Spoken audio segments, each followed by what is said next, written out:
Good morning, everyone. So, today let's begin with a new chapter, that is cell, the unit of life.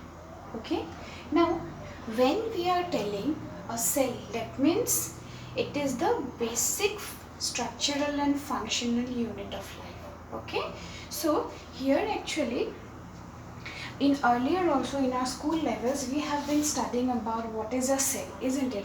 So we know that it is a compartment which consists of all the necessary organelles that should be present within a organism. Okay, so this is considered as the structural and functional unit of all the living beings. Now the study of forms and structure of cell and its organelles under the microscope is known as cytology, whereas the branch of biology that deals with the study of structure, biochemistry, physiology, reproduction, evolution, all the whereabouts of the cell is known as cell biology. Now, these are actually the main building blocks. If cells are not there, then we cannot imagine a living being. Okay, it was first discovered by Robert Hooke. Okay, now the structure of cell. The structure of cell actually it consists of the outer envelope which is the what we say is the cell wall or cell membrane. If it is a plant cell, then it will be cell wall. If it is a animal cell, then it will be a cell membrane. So that is the outer envelope which will enclose the cytoplasm and the genetic material. Genetic material means the nucleus. Okay, the nucleus which will contain the chromosomes and the DNA. Cytoplasm which will enclose all the cell organelles that are necessary or that are present within the cell. Okay, now types of cells. There are three different types of cells: differentiated, undifferentiated, differentiated and dedifferentiated cells. Now the undifferentiated cells are actually the meristematic cells in case of plant and stem cells in case of actually animals. That means they have the power of continuous division. They will divide continuously and they are not differentiated. That means they are all similar type of cells. Then differentiated cells means after the cells are specialized after post mitotic divisions, they are specialized to different type of structure, shape and size, functions. So these are known as the differentiated cells. Okay, then dedifferentiated cells means these are actually they have lost the power of differentiation and are specialized. That means these are the permanent tissues or the secondary meristematic cells. Okay, so based on their division, their work of division, these are differentiated into, they are divided into undifferentiated, differentiated and dedifferentiated cells. Okay, now the shape of the cell. The shape may be different. It may be oval, it may be spherical, elongated. Now for example, the blood cells, they are almost round and biconcave. The columnar epithelium, they are long. A tracheid, it is also a cell which is elongated. The nerve cell, you know what is the structure of a neuron. The sperm, ovum. Now see, all these have different shapes. So based on the different type of organisms, the shape will be definitely different for different in case of different organisms. The size may also vary. Now we have already studied about the smallest cell, isn't it? The PPL or the mycoplasma. Then largest cell, it is the ostrich egg.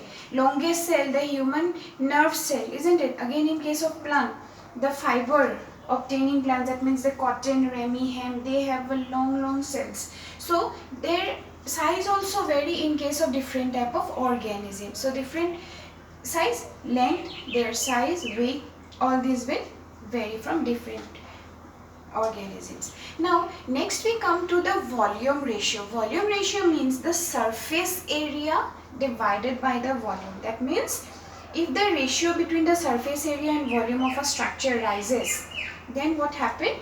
It will decrease in size and lowers with increase in size. That means the volume ratio will decrease.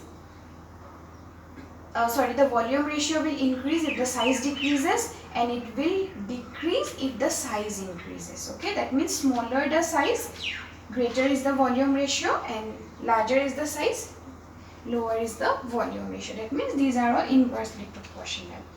Then we come to the lifespan of cells. Now see, we all know that some cells are there which exist only for few hours. There are some cells which exist for 1 or 2 days.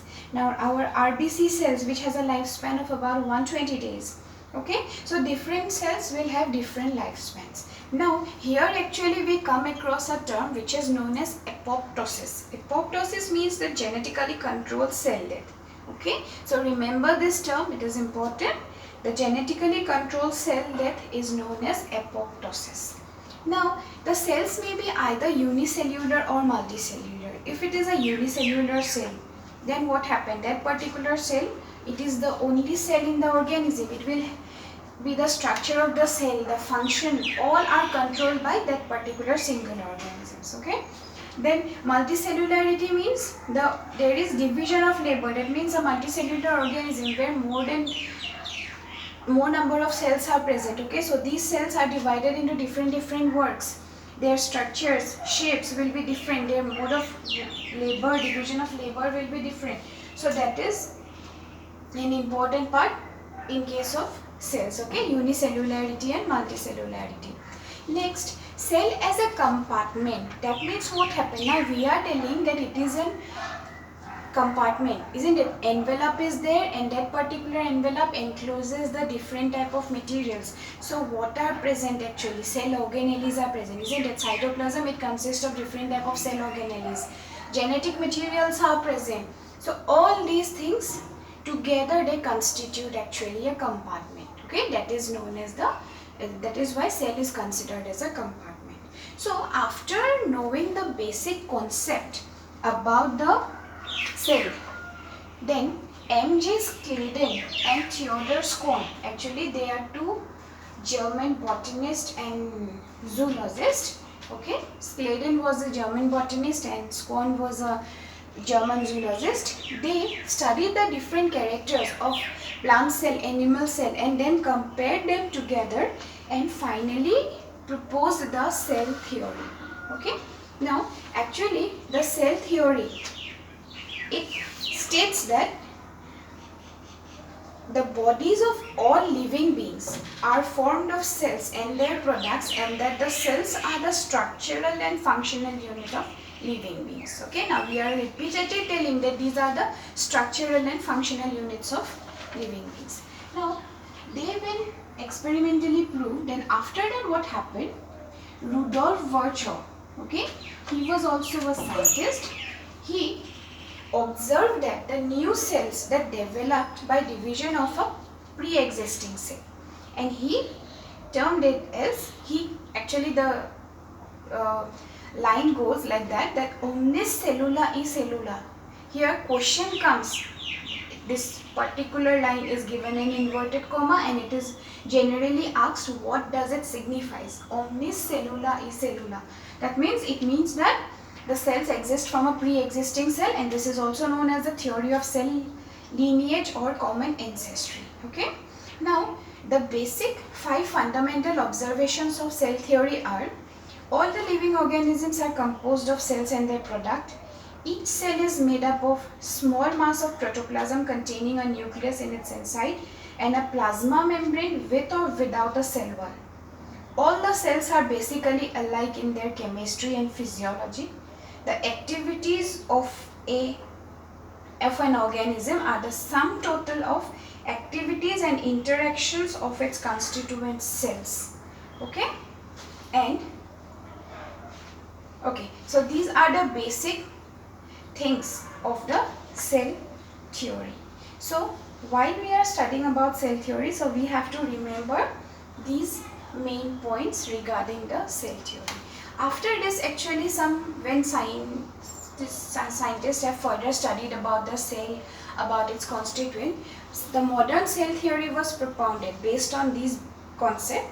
Some new points were included in it, and after that also some exceptions were observed. That means when virus was discovered, after the discovery of virus, many objections came to the cell theory. Okay, so while we are studying about the cell theory, it is very necessary, along with the points what are included in cell theory, that is the modern cell theory, and the objections, we have to parallelly study them. Now the virus, actually it is an entity between living and non-living, isn't it? So we cannot consider it, it is not according to the cell theory. Then in some organisms, actually the body is differentiated in, it's not differentiated into cell, and it consists of the numerous nuclei, like the sinusotic conditions of rhizopus. It is a fungi. Then the protozoans and many thallophytes, they have uninucleate differentiated body. Okay. Bacteria and cyanobacteria, they do not have nucleus and membrane bound organelles. RBCs and sieve tube cells, they are without nucleus. Then the protoplast is replaced by non-living materials in the surface cell of skin and cork. And moreover, what happened actually while they were discovering the cell theory, Sladen and Scone, they were unable to understand the actual mechanism of cell formation. That's why what happened actually, many obstacles came, and so these are the main objections to the cell theory. Okay, so while you are studying the cell theory, you have to parallelly know what are the objections and basic things of the cell theory. Okay, now you see this is a basic structure of a cell, okay, a plant cell. Now it consists of a proper cell wall, okay, then a cell membrane is there. These are the envelopes which are bounding the cytoplasm, and that particular cytoplasm, it consists of the nucleus, okay, the vacuoles are present, then chloroplast is there, mitochondria, Golgi body, endoplasmic reticulum, ribosomes, peroxisomes, okay, everything, each and every organelles are embedded within this compartment. That's why actually cell is considered as a compartment. Okay, so this is a compartment, it encloses all the organelles, it is surrounded by a membrane, cytoplasm, where organelles are present. Got it? So now in our further classes we will study in details about each and every structure of the cell. So this is the basic concept regarding the cells. Hope you have understood in the main things of this class. If there is a problem, then please let me know.